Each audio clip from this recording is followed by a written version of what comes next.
سورة اللیل، شروع اللہ کا نام لے کر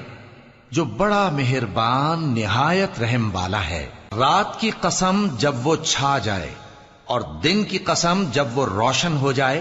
اور اس ذات کی قسم جس نے نر اور مادہ پیدا کیے کہ تم لوگوں کی کوشش طرح طرح کی ہے۔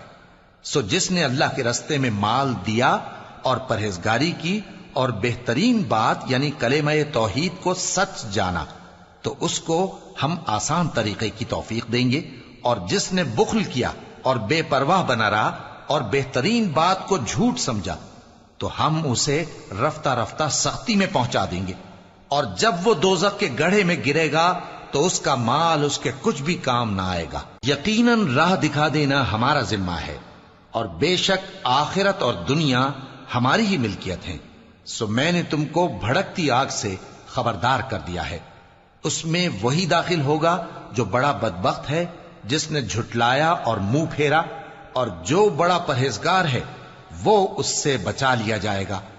وہ جو اپنا مال دیتا ہے تاکہ پاک ہو، اور اس لیے نہیں دیتا کہ اس پر کسی کا احسان ہے جس کا بدلہ اتارا جائے، بلکہ اپنے رب اعلی کی رضامندی حاصل کرنے کے لیے دیتا ہے، اور وہ عنقریب خوش ہو جائے گا۔